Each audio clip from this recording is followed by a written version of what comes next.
I never know what to say to start these videos anymore. I used to start with something specific, but now I'm just feeling like it's not working for me and it's like a work in progress, so hi. A little while ago, Katie from the Book Wanderer created a tag called Behind the Booktube, which she hoped would help to show that it's easy to make videos no matter what kind of equipment you have. It took me a while to get to it, and I was a little bit hesitant because my setup is actually kind of similar to hers, but this is something I've always wanted to make because when I got into Booktube, I was really excited because making videos has always been kind of a hobby of mine, and so I was kind of desperate to know how all of my favorite booktubers did their videos. And for a while there was a tag that talked about that, but it was never as much info as I wanted, so I really love this tag. Hopefully it will help inspire or encourage people to get started no matter what equipment you have. The first question is, what camera do you use? I have a Canon 60D. It's a camera that I just happened to have invested in about a year before I started doing Booktube.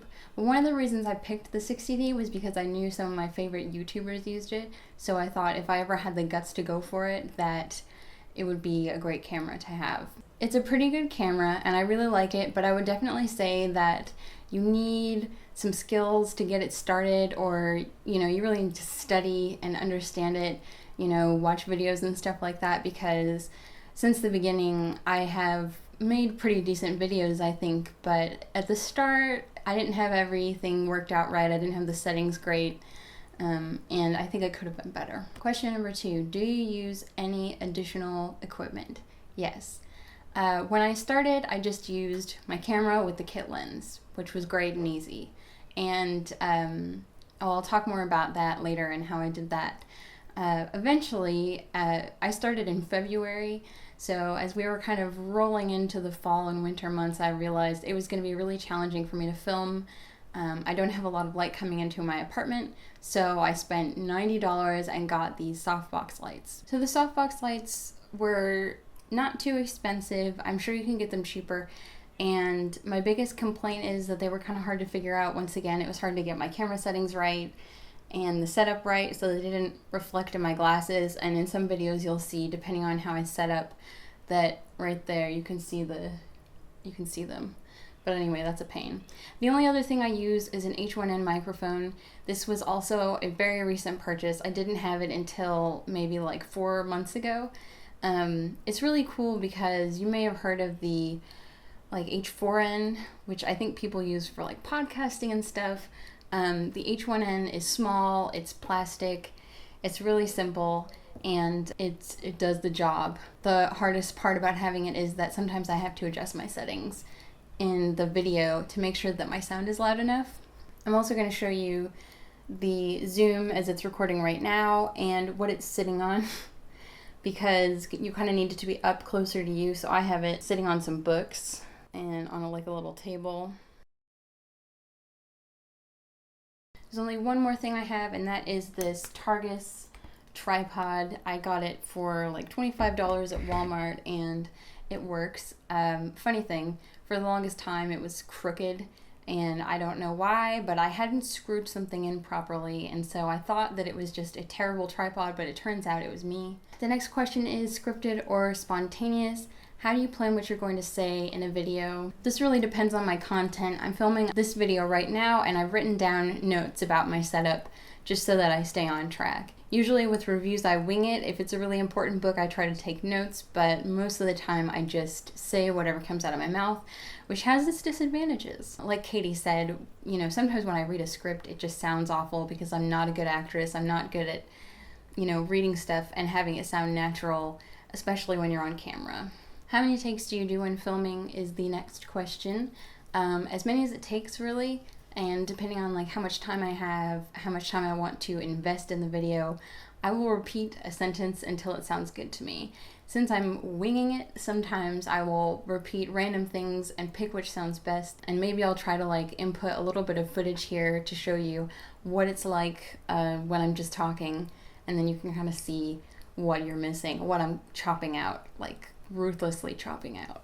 Question number 2, what additional equipment do you use? Question number 2. Do you... The next question is, if you use music in your videos, where do you find it? For the longest time I had music like over my video.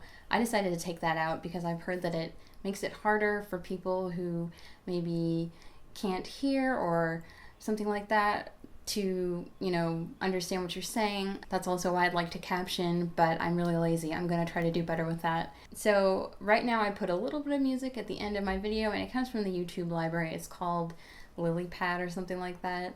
I don't even know, but I have also used music that was composed for me by my friend Bruce. That was really fun. I like to look at the more expensive places, but I've never spent money on music.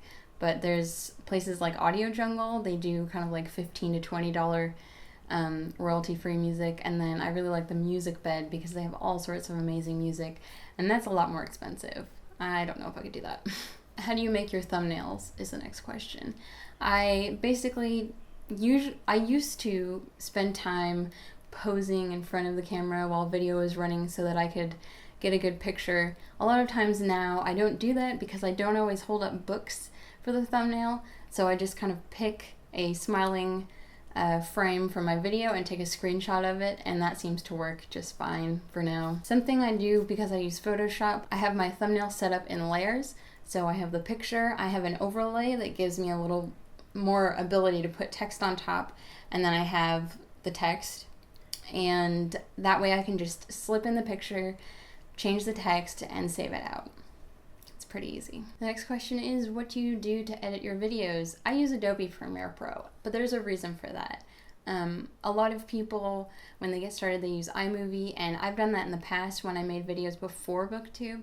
But when I started Booktube, I was really excited, and I was also interested in having Photoshop and a couple of other software bits and bobs like Lightroom for photography. So I just grabbed Adobe CC, and I get a deal because I sort of kind of work for a university.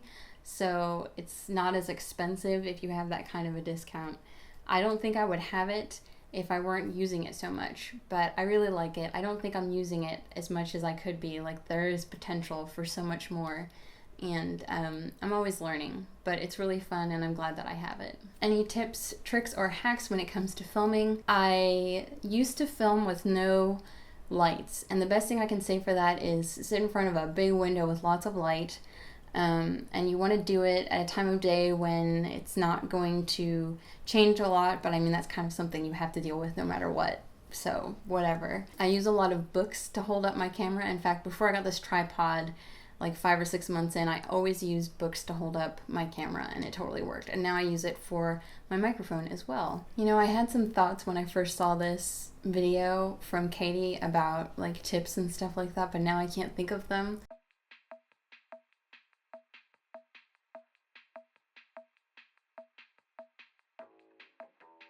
With anything that I use a lot, I kind of keep a PSD of it so that I can easily edit it. And I have all of the stuff that I need in a Dropbox folder so that I can grab it wherever I am, and my Dropbox is attached to my laptop so that I can just, have it linked there. Totally easy. Make sure you check your audio levels, make sure your music isn't too loud,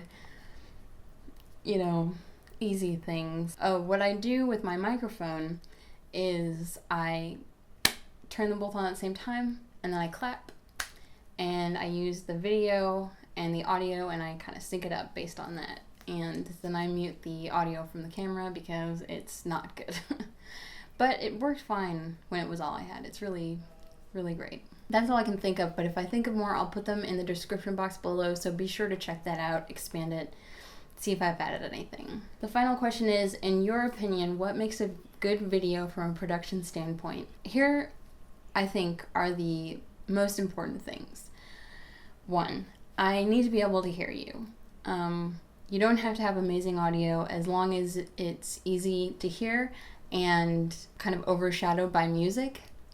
2, if you put music in, turn it down. Like, just turn it down. Or don't do music. I think on Booktube in particular, like, you don't need music. It seems fun, but then you kind of think about it and like, what is the purpose of the music? I mean, I don't know. It's up to you though what you do. Just make sure you turn the music down. 3, it doesn't matter what the video looks like to me. I just want to be able to see you. I want to be able to hear you. That's all that matters. Everything that I have, as I said, I've collected over the past year and a half, 2 years. I didn't start out with lights and a microphone and a tripod. I didn't start out with Premiere Pro CC. So yeah, just, you know, if you're interested in making videos for Booktube or otherwise, just do it. I would be happy using my iPhone, and I've done it in the past. I have a couple of iPhone videos on my channel. It's fine. It works, you know what I mean? So there's a lot that you can do, and I definitely recommend that you give it a shot if you're interested, because it's really, really, really fun. That's all. I want to thank Katie for tagging me. I don't know who I'm going to tag yet, so I will tag you below and I'll tweet at you if I tag you, or if you feel that you have a good setup that you like to share, please do this tag and then let me know, let Katie know, and we'll share it, because I think the idea is to get a varied response so that people can see that, you know, you can do it with anything. So, all right, that was really long. I'm sorry. I hope you enjoyed it. Yeah. All right. See you guys later. Bye.